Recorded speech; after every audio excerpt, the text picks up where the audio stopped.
Assalamualaikum warahmatullahi wabarakatuh.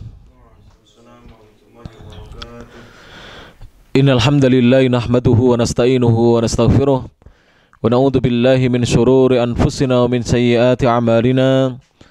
Man yahdihillahu fala mudhillalah wa man yudlil fala hadiyalah. Asyhadu an la ilaha illallah wahdahu la syarikalah wa asyhadu anna Muhammadan 'abduhu wa rasuluh. Ya ayyuhalladzina amanu taqullaha haqqa tuqatih wa la tamutunna illa wa antum muslimun. Ya ayyuhan nasu taqu rabbakumul ladzi khalaqakum min nafsin wahidah wa khalaqa minha zawjaha wa batha minhuma rijalan katsiran wa nisaa'a wattaqullaha alladzi tasaaluna bihi wal arham innallaha kana 'alaikum raqiba. Ya ayyuhalladzina amanu taqullaha wa qulu qawlan sadida yuslih lakum a'malakum wa yaghfir lakum dhunubakum wa man yuti'illaha wa rasulahu faqad faza fawzan 'azima amma ba'd. Fa inna asdaqal hadithi kitabullah wa khairal huda huda Muhammadin sallallahu alaihi wa ala alihi wasallam wa syarral umuri muhdatsatuha fa inna kulla muhdatsatin bid'ah wa kulla bid'atin dhalalah wa kulla dhalalatin finnar. Kita lanjutkan kajian kitab Taisirul Allam Syarhu Umdatul Ahkam. Kita masuk bab yang baru. Qala Asy-Syaikh Abdullah Al-Bassam rahimahullahu taala, babu sifati salatin Nabi sallallahu alaihi wasallam. Bab yang menjelaskan tentang tata cara, kaifiyah salatnya Nabi Muhammad sallallahu alaihi wasallam. Beliau berkata rahimahullah taala, qala asy-syarihu Asy-Syaikh Abdullah Al-Bassam rahimahullah taala, yadhkurul musannifu fi hadzal babi tarafan min al-ahadits as-sahihati fi sifati salatin Nabi sallallahu alaihi wasallam. Al-musannif, siapa namanya? Al-Imam Abdul Ghani rahimahullah taala, yang dimaksud di sini musannifnya, penulisnya kitab Umdatul Ahkam, yaitu Al-Imam Abdul Ghani rahimahullah taala. Beliau menyebutkan di dalam bab ini satu sisi dari hadis-hadis yang sahih yang menjelaskan tata cara, kaifiyah dari salatnya Nabi Muhammad sallallahu alaihi wasallam. Wa salatuhu hiya as-salatu tammatul kamilah. Dan salatnya Nabi sallallahu alaihi wasallam adalah salat yang sempurna dan paripurna. Sehingga penting bagi kita untuk mempelajari kitab ini, bagaimana sifat dan kaifiyah tata cara salatnya Rasulullah sallallahu alaihi wasallam. Allati la yatatarraqu ilaiha an-naqsu awil khalal.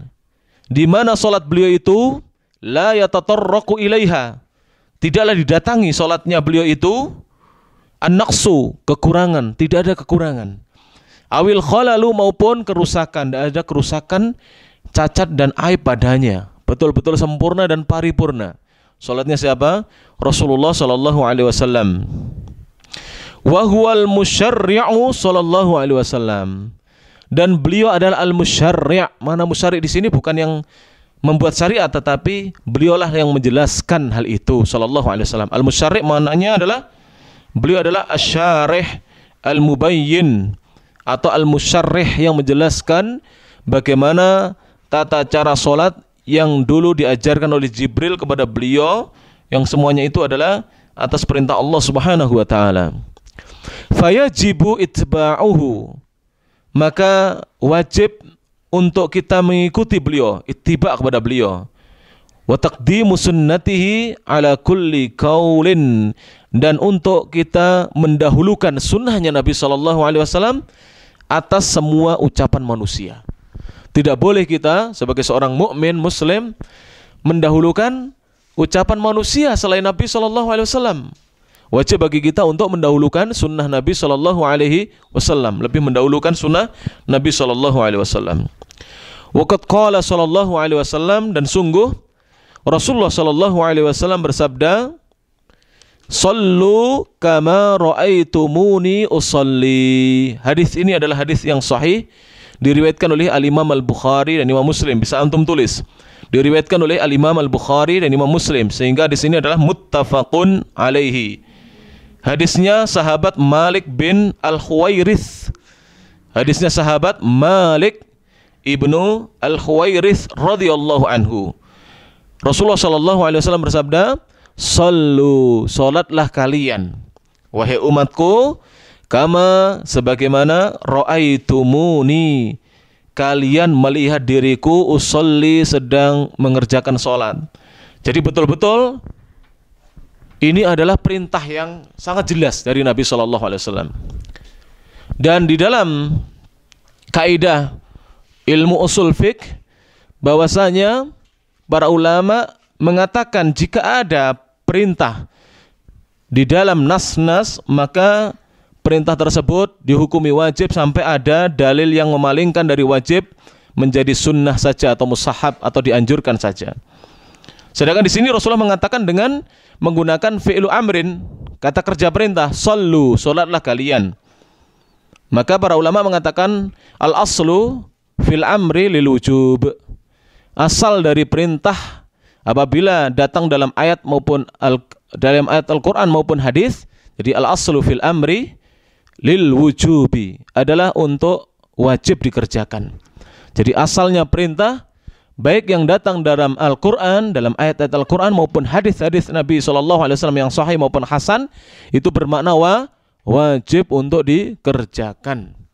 Sehingga wajib bagi kita untuk mengerjakan sholat, mendirikan sholat sebagaimana sholatnya Rasulullah SAW yang dilihat oleh para sahabatnya. Di sini hadis ini khitabnya kepada siapa? Khitab hadis ini awalnya ada kepada para sahabat radhiyallahu anhum ajma'in, yang mendengar hadis ini, yang mendengar sabda Rasulullah sallallahu alaihi wasallam ini langsung. Jadi para sahabatlah yang mendengar Rasulullah bersabda dengan hadis ini, "Salatlah kalian." Yang dimaksud siapa waktu itu? Para sahabat. Khitab langsung ini kepada para sahabat. Ditujukan pembicaraan ini langsung kepada para sahabat. Kama ra'aitumuni usolli, sebagaimana kalian wahai para sahabatku melihat diriku sedang melaksanakan salat. Tetapi ini juga ditujukan kepada seluruh umatnya sampai hari kiamat, bahwa wajib bagi seluruh umat Islam yang mengaku umatnya Rasulullah sallallahu alaihi wasallam untuk melaksanakan salat sebagaimana salatnya Rasulullah sallallahu alaihi wasallam. Tidak boleh membikin aturan sendiri. Kemudian beliau mengatakan, ya, sebenarnya hadis ini agak panjang, saya baca lanjutannya ya. Tidak ada di kitab antum. Wa idza hadaratis salatu falyu'adzin lakum ahadukum. Apabila waktu salat telah datang, maka hendaknya salah seorang di antara kalian mengumandangkan adzan. Dan Nabi tidak mensyaratkan di sini apakah yang mengumandangkan adzan orang yang pandai, yang banyak ilmu agamanya, atau yang sedikit ilmu agamanya, apakah anak-anak atau orang tua. Tidak disebutkan. Yang jelas salah seorang di antara kalian hendaknya mengumandangkan adzan. Wal ya'ummakum akbarukum, dan hendaklah yang paling tua di antara kalian mengimami kalian. Disebutkan syaratnya. Di dalam hadis yang lainnya disebutkan aqra'ukum, siapa yang paling banyak bacaan Qur'annya, siapa yang paling bagus bacaan Qur'annya, siapa yang paling banyak hafalan Qur'annya. Itu yang diutamakan. Syarat jadi imam lebih ketat daripada syarat menjadi muadzin. Imam dituntut seorang yang mengerti ilmu agama, mengerti apa syarat-syarat sahnya sholat, apa rukun-rukunnya sholat, apa saja hal-hal yang dibolehkan ketika seorang sholat, apa saja yang dimakruhkan ketika seorang mengerjakan sholat, dan apa saja perkara yang menjadi pembatal-pembatal sholat, apa sunnah-sunnah sholat, apa kewajiban-kewajiban sholat. Ini harus paham. Seorang imam harus memahami hal ini. Maka dituntut orang yang paling aqra dan paling akbar, paling tua, paling dulu memeluk agama Islam atau paling dulu lahir di dunia ini. Kemudian jemaah sekalian dirahmati Allah Subhanahu wa taala, beliau mengatakan, lihat kitab kembali, fayajibu alaina ma'rifatus salatihi, maka wajib atas kita kaum muslimin untuk mengetahui dan mengenal salatnya Nabi sallallahu alaihi wasallam. Wa mura'atiha, dan memperhatikannya. Wajib diketahui dan diperhatikan bagaimana salatnya Nabi sallallahu alaihi wasallam. Tidak boleh kita salat asal-asalan saja, tidak boleh. Wa nadharan ila anna af'alahu sallallahu alaihi wasallam bayanun lil awamiril mujibati li fi'lis salati fa inna af'alahu fi salatihi sallallahu alaihi wasallam tadullu 'alal wujub. Dengan melihat kepada bahwasanya seluruh perbuatan Nabi sallallahu alaihi wasallam di dalam menjelaskan perintah-perintah yang wajib untuk mengerjakan sholat, maka sesungguhnya perbuatan-perbuatan Nabi ketika beliau menjalankan sholat itu menunjukkan wajibnya. Jadi jika Nabi melakukan amalan-amalan, gerakan-gerakan di dalam sholat, maka baik yang amalan itu berupa gerakan maupun berupa ucapan itu menunjukkan wajibnya.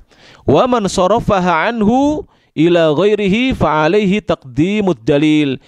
Barang siapa memalingkan dari kewajiban itu kepada sesuatu yang tidak wajib, mengatakan sunnahnya, maka wajib baginya untuk mengedepankan dalil. Jadi seluruh yang diamalkan Nabi dalam sholat pada asalnya hukumnya apa? Wajib. Berdasarkan hadis tadi, sallu kama ra'aitumuni usalli. Seluruh perbuatan Nabi yang dikerjakan ketika sholat, ya, itu semuanya wajib. Karena apa? Memandang, melihat, nadharan ila anna af'alahu sallallahu alaihi wasallam bayanun. Bahwasanya seluruh perbuatan Nabi itu sebagai penjelasan sebenarnya. Ketika Nabi mengerjakan sesuatu itu sebagai penjelasan.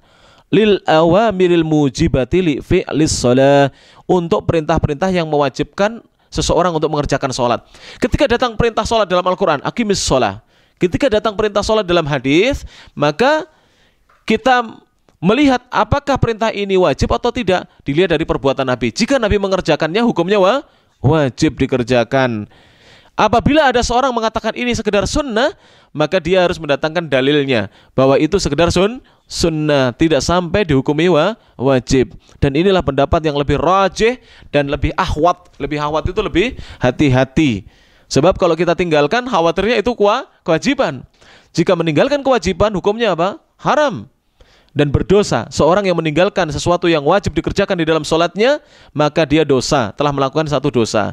Jadi yang lebih hati-hati, lebih ahwat dan lebih rajih adalah kita mengerjakan seluruh apa yang diperbuat oleh Nabi SAW dalam sholatnya, baik itu berupa gerakan maupun berupa ucapan, baik amalan maupun berupa ucapan di dalam sholat. Karena sholat itu tidak lepas dari ucapan dan amalan gerakan.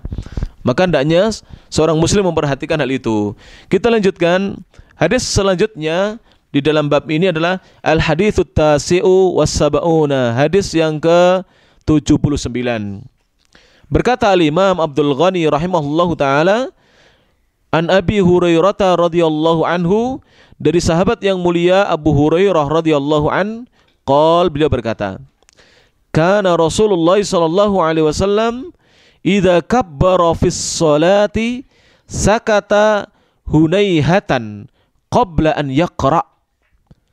Kata Abu Hurairah, dulu di antara kebiasaan Rasulullah sallallahu alaihi wasallam, idza kabbara fis shalah, apabila beliau bertakbir untuk memulai salat, maka setelah itu beliau sakata, diam, hunaihatan, sejenak. Diam sejenak. Tidak lama waktunya. Qabla an yaqra, sebelum beliau membaca. Fakultu, maka aku berkata kepada Rasulullah sallallahu alaihi wasallam, ya Rasulullah, bi abi anta wa ummi, wahai Rasulullah, engkau aku tebus dengan bapak dan ibuku. Ya Rasulullah, bapak dan ibuku sebagai tebusan untukmu. Jadi Abu Hurairah ini mengatakan kalimat demikian. Kemudian beliau mengatakan, ara'aitu sukutaka baina takbiri wal qiraati, madza taqul? Ara'aitu, aku melihat ya Rasulullah, sukutaka, diamnya engkau, baina takbiri wal qiraah, antara bacaan takbiratul ihram dan bacaan ayat Al-Qur'an ketika sholat. Jadi Rasulullah dilihat kok seakan-akan Rasulullah itu diam sejenak, sedang membaca apa beliau itu. Madza taqul, apa yang engkau ucapkan dan engkau baca ya Rasulullah? Maka Rasulullah sallallahu alaihi wasallam bersabda, ternyata diamnya Rasulullah itu bukan Rasulullah tidak membaca sesuatu, tetapi beliau membaca sesuatu dengan lirih. Ketika sejenak diam itu, setelah beliau mengucapkan Allahu Akbar sambil mengangkat kedua tangan setentang, ya, sejajar dengan telinga atau setentang dengan pundak, dengan tangan itu menghadap ke kiblat, ya toh? Ini demikian caranya. Maka para sahabat bertanya, di antaranya Abu Hurairah, ini apa yang dibaca oleh Rasulullah sallallahu alaihi wasallam? Sekalipun terlihat diam, tapi beliau membaca sesuatu.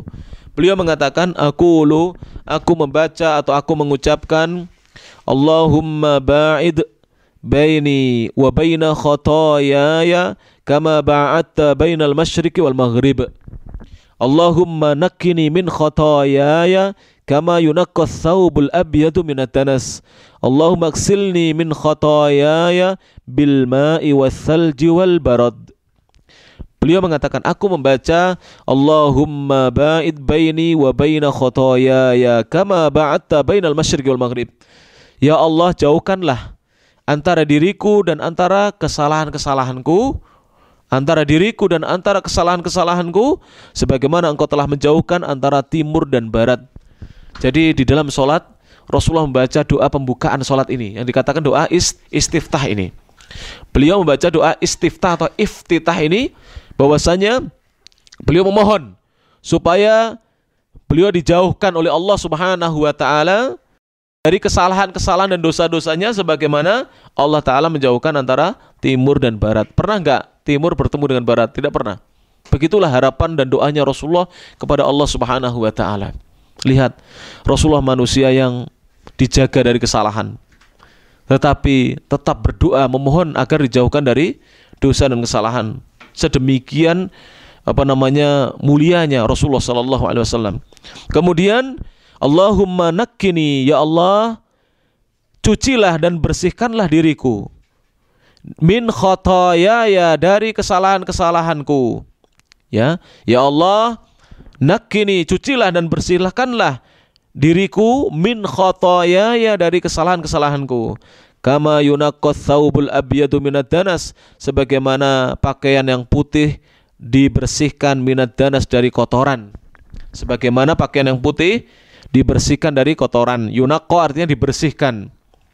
Allahumma ghsilni, ya Allah, basuhlah diriku, min khotoyaya, dari kesalahan-kesalahanku, bil ma'i, dengan air, wasalji, dan dengan es, wal barad, dan dengan butiran-butiran es atau embun.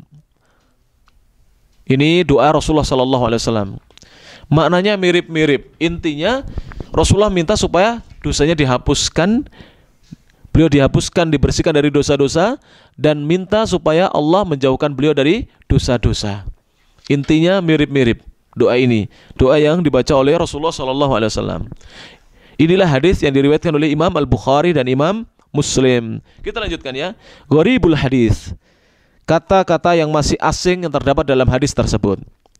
Awalan, yang pertama, hunaihatan. Apa maksud dari kata-kata hunaihatan?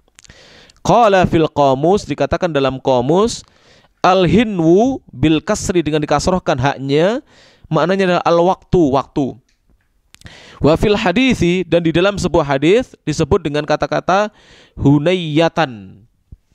Hunayyatan musaghharatu hanatin, bentuk pentasgiran dari hanatin. Wahia bidhammil ha'i, dia dengan didomahkan haknya, wa fathin nuni, dan difathahkan nunnya, wa tasdidil ya'i, dan ditasdidkan yaknya. Hunayyatan, begitu cara bacanya. Di dalam sebuah hadis disebutkan demikian. Bimakna qalilin minaz zaman, maknanya adalah sedikit dari waktu. Jadi waktu yang sebentar. Yang kita katakan apa? Tadi kita katakan apa? Rasulullah berhenti sejenak, waktunya tidak lama. Wa asluha hunwatun, asal kata ini berasal dari kata hunwatun. Ai artinya syai'un yasirun, sesuatu yang ringan atau sedikit. Wa yurwa, dan diriwayatkan hunayhatun, dengan kata-kata hunayhatun bi ibdalil ya'i ha'an, dengan ya digantikan huruf ha. Jadi ha menggantikan huruf ya. Qultu, aku mengatakan, kata Syekh Abdullah Al-Bassam rahimahullah ta'ala, Al-muradu huna, yang dimaksudkan di sini adalah an yaskuta, Rasulullah diam, saktatan latifatan, dengan diam sejenak, diam yang tidak terlalu lama. Latifah itu tidak lama, sejenak. Tsaniyan, yang kedua, kata-kata yang asing di dalam hadis tersebut, as-salju wal baradu, maknanya adalah as-salju sudah diketahui maknanya adalah es, salju sudah jadi bahasa kita. Wal baradu, makna barad, al baradu bitahriki, dengan dibaca fathah roknya, bukan al bardu. Kalau al bardu dingin, ini bedanya. Kalau al bardu dingin, tapi dibaca al baradu. Al baradu bitahriki, maknanya adalah habbul ghamami, butiran-butiran es. Disebut juga dengan apa? Dengan embun juga. Sebagian menerjemahkan dengan kata-kata embun, tetapi ini adalah butiran-butiran es sebenarnya yang jatuh dari awan. Salisan, yang ketiga, beliau mengatakan kata-kata yang asing di dalam hadis tersebut, ara'aitu sukutaka, aku melihat diammu, bidhammitain, dengan didomahkan taknya, ra'aitu. Wal muradu, yang dimaksudkan adalah bisukuti, dengan diamnya di sini adalah diddul jahri, lawannya beliau membaca keras. Jadi beliau tidak membaca keras, lawannya keras. La diddul kalami, bukan lawan dari pembicaraan. Jadi maksudnya diam di sini bukan diam tidak berbicara, bukan diam sebagai lawan dari pembicaraan, beliau berbicara, tapi di sini maksudnya beliau lirih membaca sampai tidak didengar oleh sahabat yang sholat di belakang Rasulullah sallallahu alaihi wasallam. Wa yadullu alaihi ibaratu ma taqul, dan yang menunjukkan bahwa Nabi di sini bukan diam saja tetapi membaca sesuatu dengan lirih adalah kata-kata matakul, apa yang engkau baca. Nah, jadi sahabat melihat sebenarnya Rasulullah membaca dalam diamnya itu. Ketika Rasulullah tidak mengeraskan bacaannya itu, Rasulullah membaca sesuatu dari mana? Dari jenggotnya Rasulullah SAW. Jenggotnya Rasulullah yang lebat kelihatan dari belakang, bergerak-gerak. Rasulullah membaca sesuatu. Sebagaimana dalam sholat-sholat yang sirriyah, duhur dan asar, para sahabat mengetahui Rasulullah membaca sesuatu dari gerakan lihiyahnya, jenggotnya Rasulullah Sallallahu Alaihi Wasallam. Demikianlah para sahabat Nabi Sallallahu Alaihi Wasallam, demikian perhatiannya dengan sholatnya Nabi Sallallahu Alaihi Wasallam. Ingin sholat sebagaimana Rasulullah Sallallahu Alaihi Wasallam sholat, bukan sebagaimana kaum muslimin sekarang ini. Hadanallahu wa iyyahum ila sawa'is sabil. Mudah-mudahan Allah memberi hidayah kepada kita dan kepada mereka kaum muslimin yang sekarang ini sholat asal-asalan, tidak mau belajar bagaimana sifat sholat Nabi Sallallahu Alaihi Wasallam.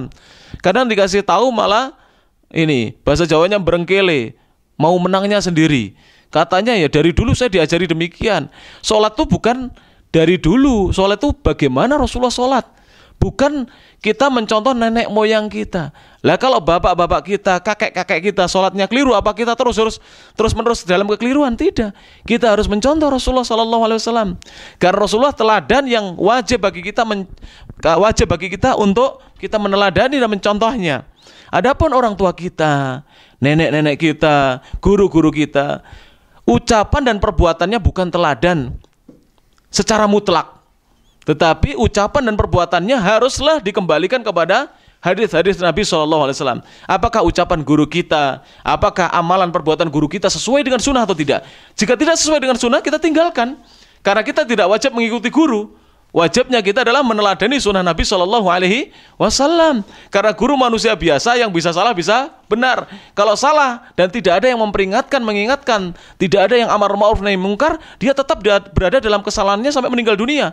Beda dengan Rasulullah SAW. Setiap mau melakukan kesalahan langsung diberi teguran oleh Allah Subhanahu wa Ta'ala. Bahkan Rasulullah terjaga dari kesalahan dan dosa. Inilah yang benar dari akidah Ahlussunnah wal Jamaah. Hendaknya kita meneladani Rasulullah Sallallahu Alaihi Wasallam, tidak beramal asal-asalan. Dan banyak kaum muslimin yang demikian, amalannya hanya karena turun-temurun saja, tidak mau mengkaji bagaimana sifat sholat Nabi Sallallahu Alaihi Wasallam yang benar. Kemudian yang keempat, rabi'an ad-danasu. Apa makna danas? Bifathid dali wan nuni, dengan difatahkan dalnya dan nun. Ad-danas, ad-danasu maknanya adalah al-wasakhu, yaitu kotoran. Kemudian yang kelima, khamisan, bi abi anta wa ummi. Di sini Abu Hurairah mengatakan bi abi anta wa ummi. Maknanya apa? Al ba'u muta'alliqatun bi mahdhufin. Ba yang ada dalam kata bi abi itu terkait dengan sesuatu yang mahdhuf, sesuatu yang sengaja dibuang, dihilangkan. Wa taqdiru, apabila kita munculkan sesuatu itu, maka ucapannya demikian. Anta mafdiyun bi abi wa ummi. Anta, engkau ya Rasulullah, mafdiyun, tertebus, bi abi, dengan bapakku, wa ummi, dan ibuku. Jadi aku tebus engkau dengan bapak dan ibuku. Ini ucapan sebagai bentuk kecintaan para sahabat kepada Rasulullah SAW. Artinya para sahabat tidak akan mengikuti bapak dan ibunya. Yang diikuti siapa? Rasulullah SAW. Hanya engkau yang aku ikuti. Sampai aku rela menebus engkau dengan bapak dan ibuku seandainya engkau menjadi tawanan. Paham maksudnya? Lebih mendahulukan Rasulullah, hidupnya Rasulullah, sunnahnya Rasulullah, teladannya Rasulullah dibanding teladan bapak dan ibunya. Sebab orang tua kita bisa salah. Jika salah tidak ada yang mengingatkan, tetap berada di dalam kesalahan. Beda dengan Rasulullah SAW, yang semua apa yang keluar dari Rasulullah adalah wahyu dari Allah Subhanahu wa Ta'ala. Ini indah sekali ya apabila kita mempelajari yang demikian ini. Wassalamualaikum warahmatullahi wabarakatuh. Al-makna al-ijmali, makna secara global. Beliau mengatakan, kana Nabiyyu sallallahu alaihi wasallam, dulu Nabi SAW idza kabbara lis-salati takbiratul ihrami, apabila beliau bertakbir dengan takbiratul ihram ketika beliau memulai salat, khafadha sautahu muddatan qalilatan, maka beliau kemudian melirihkan, merendahkan suara beliau, muddatan qalilatan, dalam tempo yang singkat. Jadi singkat beliau merendahkan suaranya, yaitu ketika membaca doa tadi, doa istiftah. Qabla an yaqra al-Fatihata, sebelum beliau membaca al-Fatihah. Wa kana sahabatu radhiyallahu anhum, dan dulu para sahabat radhiyallahu anhum ya'lamuna annahu yaqulu syai'an. Mereka mengetahui bahwasanya Rasulullah sallallahu alaihi wasallam membaca sesuatu. Fi hadhihi saktati, dalam diamnya Rasulullah ini. Lidha, oleh sebab itulah, qala Abu Hurairah radhiyallahu ta'ala, qala Abu Hurairah radhiyallahu an, maka Abu Hurairah radhiyallahu an mengatakan, ufdika ya Rasulullah bi abi wa ummi, aku tebus engkau ya Rasulullah dengan bapak dan ibuku. Karena Rasulullah waktu itu membaca sesuatu tapi lirih. Abu Hurairah ingin tahu, madza taqulu, apa yang engkau katakan, fi hadhihi saktati, dalam diammu ini, allati baina takbiri wal qiraah, di mana engkau diam antara takbiratul ihram dan bacaan ayat Al-Qur'an. Faqala, maka beliau mengatakan, aku membaca, Allahumma ba'id baini wa baina khotoyaya kama ba'atta bainal masyriqi wal maghrib. Allahumma nakkini min khotoyaya kama yunaqqa thawbul abyadu minad danas. Allahumma ghsilni min khotoyaya bil ma'i wath thalji wal barad. Ini yang dibaca oleh Nabi SAW ketika beliau diam sejenak dalam pandangan para sahabat waktu itu. Wa hadza du'aun fi ghayatil munasabati fi hadzal maqamis syarif. Dan ini adalah doa yang berada pada puncak kesesuaian, kecocokan dalam kesempatan yang mulia ini. Ketika orang sholat, ini adalah kesempatan yang sangat mulia. Seorang sholat, karena seorang sholat itu sedang bermunajat kepada siapa? Allah Subhanahu wa Ta'ala. Dan doa ini sangat sesuai, bahkan berada dalam puncak kesesuaian, kecocokan. Sangat cocok sekali ketika orang sholat memohon agar Allah mengampuni dosa-dosanya dan menjauhkan dia dari dosa-dosa. Mauqiful munajati, tempat di mana seorang bermunajat, berkomunikasi dengan Allah Subhanahu wa Ta'ala. Li'annal musalliya yatawajjahu ila Allah Ta'ala, karena orang yang salat, ketika salat itu menghadap kepada Allah Ta'ala, fi an yamhuwa dzunubahu, dengan dia fi an yamhuwa dzunubahu, agar Allah menghapuskan dosa-dosanya. Dia menghadap kepada Allah agar Allah menghapuskan dosa-dosanya. Wa an yub'ida bainahu wa bainaha ab'adan, agar Allah menjauhkan antara dia dan antara dosa-dosanya sejauh-jauhnya. La yahsulu ma'ahu liqa'un, yang tidak pernah bertemu antara dia dengan dosa-dosanya. Tidak akan pernah ketemu, jumpa. Kama la liqa'a bainal masyriqi wal maghribi abadan, sebagaimana timur dan barat tidak akan berjumpa selama-lamanya. Tidak akan bertemu ya, arah timur dengan arah barat selama-lamanya. Wa an yuzila anhu dzunuba, dan agar Allah menghilangkan dari dirinya dari orang yang sholat itu dosa-dosanya, wal khotoya, dan kesalahan-kesalahannya, wa yunakkihi minha, dan membersihkannya dari dosa dan kesalahan. Kama yazalul wasakhu minats thawbil, kama yuzalul wasakhu, sebagaimana dihilangkan kotoran minats thawbil abyadi, dari pakaian yang putih, alladzi yadharu athalul ghusli, yang mana tampak bekas dari cucian, fihi, padanya. Jadi sebagaimana dihilangkannya kotoran dari pakaian yang putih.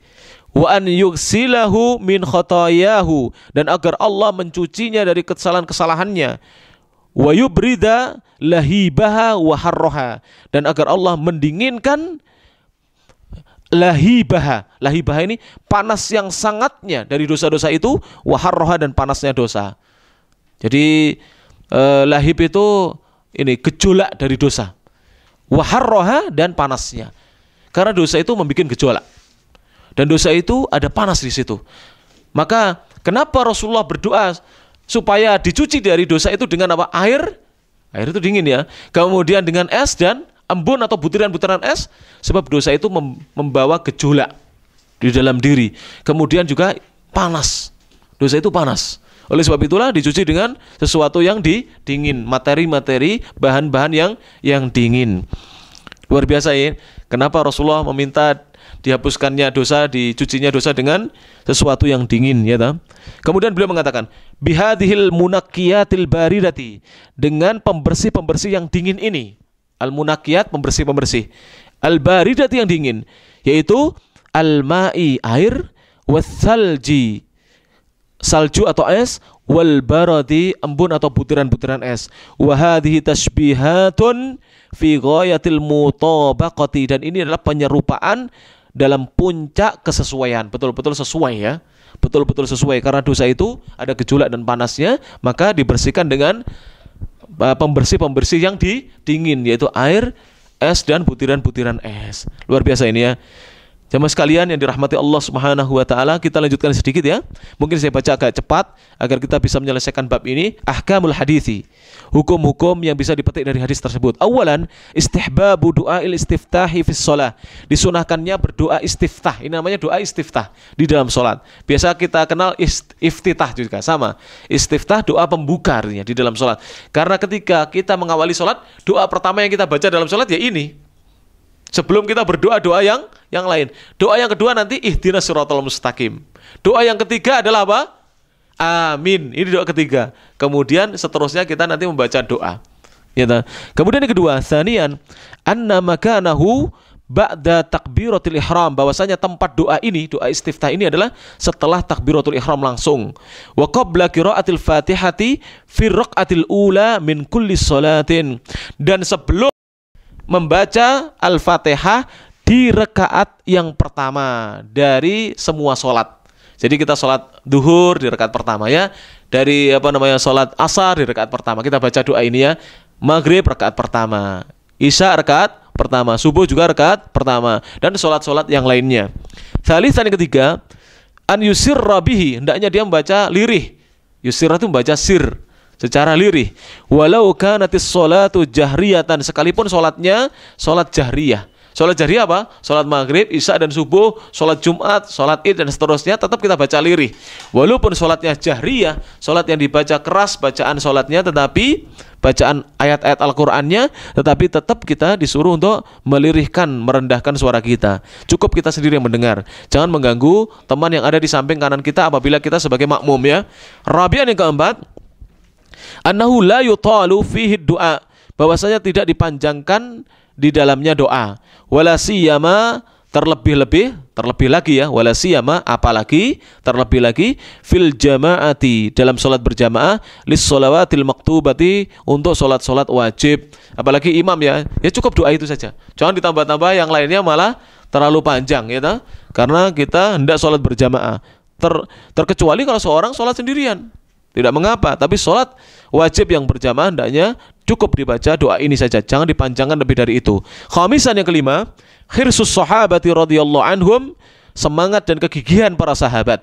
Hirs itu artinya semangat dan kegigihan para sahabat ala tatabbu'i ahwalir Rasul sallallahu alaihi wasallam, di dalam ingin tahunya beliau tentang kondisi-kondisi keadaan Rasulullah Shallallahu Alaihi Wasallam, apa saja yang diperbuat Rasulullah, fi harakatihi, dalam gerakan-gerakannya Rasulullah, wasakanatihi, dan dalam diamnya Rasulullah Shallallahu Alaihi Wasallam. Para sahabat ingin tahu, tatabbu, beliau ingin tahu. Jadi para sahabat ingin tahu, dilihat terus apa yang diperbuat oleh Rasulullah Shallallahu Alaihi Wasallam. Hadisan yang keenam, annahu yanbaghi, bahwasanya seyogyanya, selayaknya, fi mawatini du'ai, dalam tempat-tempat doa, an yulihal insanu, hendaknya manusia atau seseorang itu mengulang-ulang. An yuliha itu membaca berulang-ulang di tempat-tempat yang kita disuruh untuk membaca doa. Wa yukthira, dan memperbanyak, fi talabis syai'i, di dalam memohon sesuatu. Walau sekalipun bitoriki taradufil alfadhi, sekalipun dengan cara membaca lafat-lafat yang sejenis. Taraduf itu lafat-lafat yang serupa, yang mirip, yang sinonim, ya. Sinonim toh? Bukan antonim, yang sinonim. Jadi ini tadi lihat doanya Rasulullah, dari 3 kalimat itu mirip-mirip doanya. Tidak mengapa. Seorang setelah berdoa misalnya Allahumma fir lil muslimin wal muslimat wal mu'minina wal mu'minat al ahya'i minhum wal amwat innaka sami'un qaribun mujibud da'wat ya qadiyal hajat, dia baca doa yang lainnya misalnya semana dengan itu. Misalnya Allahumma rabbana ighfir lana wali walidina warhamhum kama rabbawna shighara. Kemudian doa-doa yang lainnya semirip.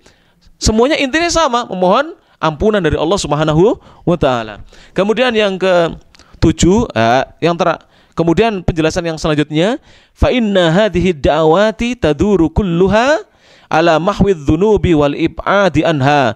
Sesungguhnya doa-doa tersebut yang dibaca Rasulullah itu taduru, berputar, kulluha, semuanya, ala mahwidz dzunubi, intinya adalah memohon dihapuskannya dosa-dosa, wal ib'adi anha, dan dijauhkannya dari dosa-dosa dan kesalahan.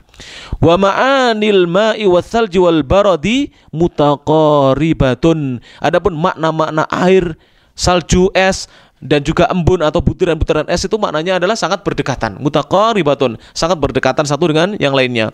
Wal maqsudu minhu muttahidatun, maksudnya satu. Muttahidatun satu, maksudnya sama. Wahuwa, yaitu al-inqa'u min hararatidz dzunubi, yaitu dibersihkannya seseorang, dicucinya seseorang dari panasnya dosa-dosa. Bihadil mawadi al-baridati, dengan bahan-bahan yang dingin ini, materi-materi yang dingin ini.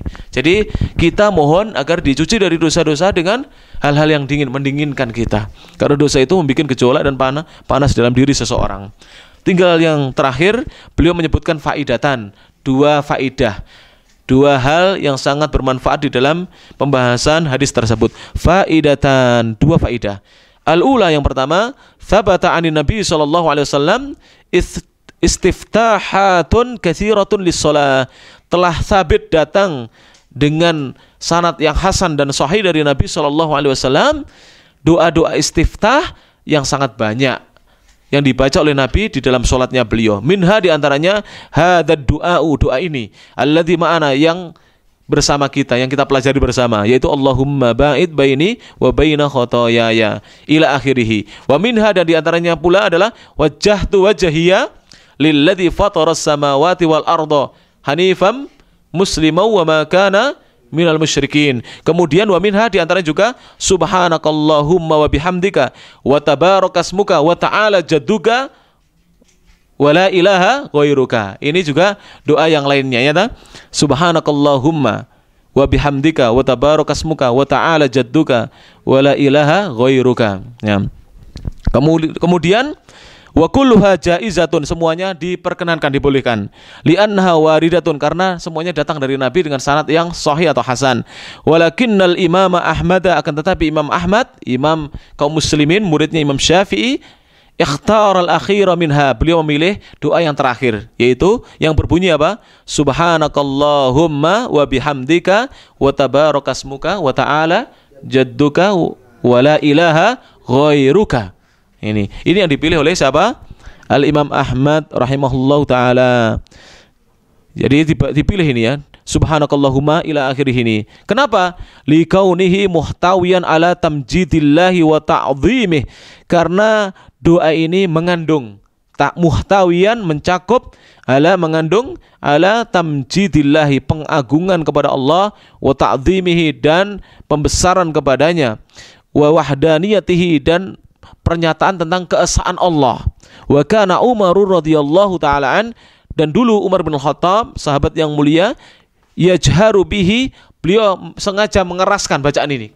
Sengaja mengeraskan liyu'allimahu linnas, untuk beliau ajarkan kepada manusia. Jadi kadang-kadang beliau baca keras ini. Padahal sebenarnya doa istiftah itu lirih, bukan? Lirih. Tapi terkadang boleh dibaca keras kalau tujuannya untuk mengajari manusia, sebagaimana dilakukan oleh sahabat yang mulia siapa? Umar bin Khattab radhiyallahu taala anhuma. Dan ini juga pernah dilakukan oleh sahabat-sahabat yang lainnya. Seperti misalnya Ibnu Abbas pernah ketika beliau, kalau tidak salah radhiyallahu taala anhuma, mengimami sholat jenazah, beliau sengaja membaca keras bacaan Al-Fatihah dan suratnya. Jadi sengaja dibaca keras. Jadi ketika kita sholat jenazah, rakaat pertama membaca apa kita? Rakaat pertama Al-Fatihah, dan boleh ditambah surat sebenarnya. Ini banyak yang tidak tahu. Sunnahnya ya, Al-Fatihah cukup. Afdolnya ditambah dengan surat. Dan Ibnu Abbas pernah mengeraskan supaya para sahabat yang di belakang dan para tabi'in tahu bahwa sunnahnya bukan hanya Al-Fatihah, surat juga boleh. Kemudian yang kedua membaca apa? Sholawat. Yang ketiga membaca doa. Yang keempat juga membaca doa. Dan boleh yang keempat diam saja. Dan ini semuanya warid datang dari Nabi SAW. Kita lanjutkan ya. Wayan bagi, dan seyogianya, selayaknya, lil musalli, bagi orang yang salat, alla yaqtasira daiman ala wahidin minhuma, tidak mencukupkan selalu atas satu di antara dua. Jadi hendaknya dia berganti-ganti. Kadang-kadang membaca Allahumma ba'id, kadang-kadang wajjahtu wajhiyya, kadang-kadang subhanakallahumma. Jadi berganti-ganti. Makanya sebagai seorang muslim hendaknya kita menghafalkannya agar kita bisa berganti-ganti. Kita baca bukan hanya doa yang ini saja. Bal yaquluha kullaha, bahkan dia membacanya semuanya. Liyahsula lahu kamalal iqtida, agar dia bisa mendapatkan kamalal iqtida, kesempurnaan mengikuti atau meneladani Nabi SAW. Wa ihya'a jami'is sunnati fiha, dan dia bisa mendapatkan, dia ini akan mendapatkan apa? Ihya'a, menghidupkan, pahala menghidupkan jami'is sunnati fiha, seluruh sunnah Nabi SAW di dalamnya. Karena orang yang menghidupkan sunnah mendapatkan ganjaran. Sebagaimana di dalam hadis Nabi SAW, man sanna sunnatan hasanatan, barang siapa menghidupkan sunnah hasanah. Menghidupkan sunnah di sini adalah sunnah yang sudah mulai dilupakan manusia, bukan membuat sunnah baru atau ajaran baru atau cara-cara ibadah baru. Jadi banyak orang yang salah paham dengan hadis ini. Man sanna sunnatan hasanatan, ini maksudnya adalah siapa yang menghidupkan sunnah yang mulai dilupakan manusia, maka falahu ajruha, dia akan mendapatkan ganjarannya. Wa ajru man amila biha, dan ganjaran orang yang mengamalkannya. Min ghairi an yanqusa min ujurihim syai'a, tanpa mengurangi ganjaran mereka sedikit pun. Ya, tanpa mengurangi ganjaran mereka sedikit pun.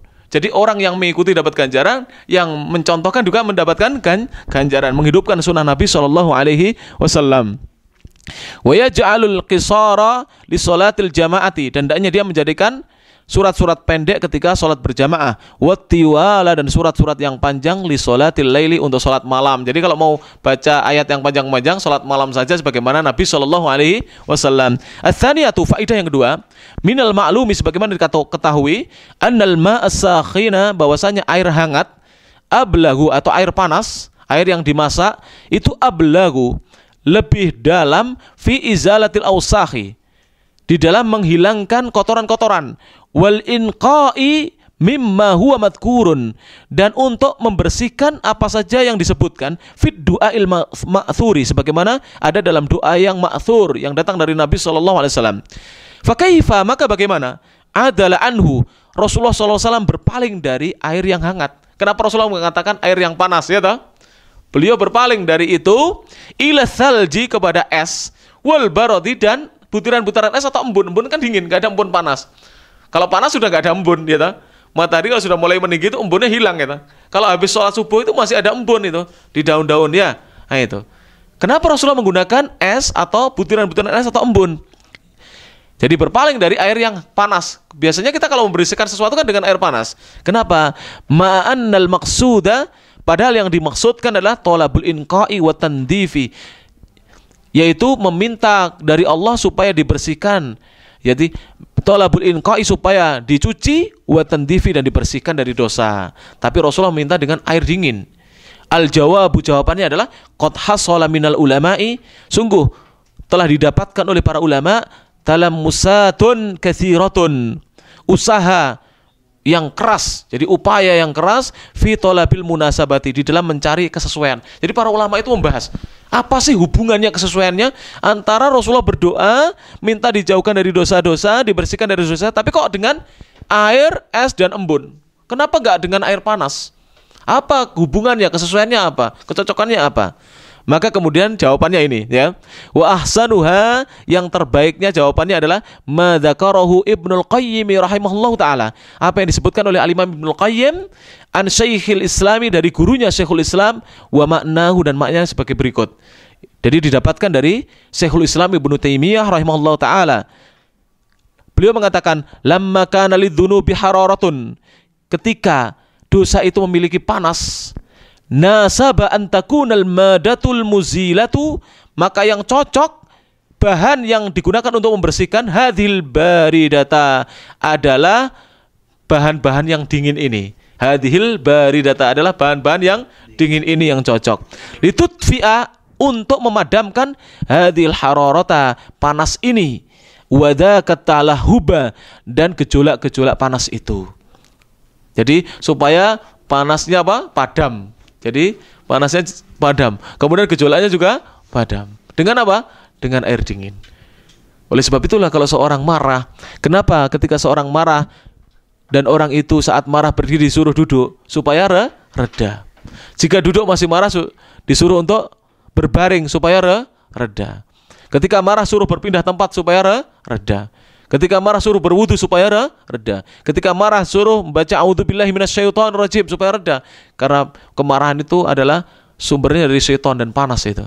Maka disuruh membaca ta'awud atau tuntunan-tuntunan yang lainnya. Demikian yang bisa disampaikan, kurang lebihnya mohon maaf. Subhanakallahumma bihamdik, asyhadu an la ilaha illa anta, astaghfiruka wa atubu ilaik. Wa akhiru da'wana anil hamdulillahi rabbil alamin. Wassalamualaikum warahmatullahi wabarakatuh.